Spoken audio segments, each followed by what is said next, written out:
ഞാൻ രാവിലെ പാത്രമൊക്കെ പിടിച്ച് ടെറസിൻ്റെ മുകളിൽ വന്നേക്കാണ്. പാത്രമൊക്കെ കൊണ്ട് വന്നിരിക്കുന്നത് ഒന്ന് കൂർക്ക പറിക്കാൻ പോവാണ്. നമുക്ക് ചെറിയൊരു കൂർക്ക കൃഷി ഉണ്ടായിരുന്നു, ഒരുപാടൊന്നുമില്ല, ചെറുതായിട്ട്.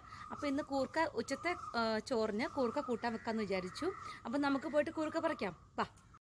നമ്മളൊരു കന്നാസിനകത്താണ് കൂർക്ക കൃഷി ചെയ്തിട്ടുണ്ടായിരുന്നത്. ഒരുപാടൊന്നുമില്ല, 2-3 തണ്ട നട്ടിട്ടുണ്ടായിരുന്നുള്ളൂ. പിന്നെ അതിൻ്റെ വള്ളി പടർന്ന് അതിൻ്റെ അകത്ത് മൊത്തം കിഴങ്ങുണ്ടായി. പറിക്കാനൊക്കെ വളരെ ഈസി ആയിരുന്നു കേട്ടോ, കാരണം നമ്മൾ കരിയിലൊക്കെ ഇട്ട് കൃഷി ചെയ്തതുകൊണ്ട് തന്നെ പറിക്കാനൊന്നും വലിയ പാടൊന്നും ഉണ്ടായിരുന്നില്ല. മണ്ണിൻ്റെ അടിയിലേക്ക് പോയതൊക്കെ നല്ല വലിയ കിഴങ്ങായിരുന്നു. ഒരു 1/4 കിലോ കിഴങ്ങ് ഞാൻ പറിച്ചെടുത്തു, കാരണം ഞാനും മമ്മിയും മോനും മാത്രമാണല്ലോ ഉള്ളൂ. അപ്പോൾ ഞങ്ങൾക്ക് ഉച്ചത്തേക്ക് മാത്രം മതി, അപ്പോൾ അതുകൊണ്ട് അത് മാത്രം മതി എന്ന് ഓർത്തു. പിന്നെ അത് ക്ലീൻ ചെയ്യാൻ നല്ല ഈസി ആയിരുന്നു, ചുമ്മാ കഴിഞ്ഞ് തിരുമ്മിയപ്പോൾ തന്നെ അതിൻ്റെ തോലൊക്കെ പോയി. പിന്നെ കുറച്ച് കോവയ്ക്ക കൂടി പറിച്ചുകൊണ്ട് വന്നു. അങ്ങനെ കൂർക്ക കഴുകി വേവിച്ച് തോരനാക്കി. പിന്നെ കോവയ്ക്ക മെഴുക്ക് വരട്ടി ഉണ്ടായിരുന്നു. അപ്പോൾ ഉച്ചത്തെ ഊണിന് ഇരുമ്പുളിയും ചക്കക്കുരുവും, കൂർക്ക ഒലത്തിയത്, കോവയ്ക്ക മെഴുക്ക് വരട്ടി, നാരങ്ങ അച്ചാറ്, പിന്നെ നമ്മുടെ നെല്ലിക്കയും. അപ്പോൾ അടുത്ത വീഡിയോയിൽ നാളെ കാണാം, ബൈ.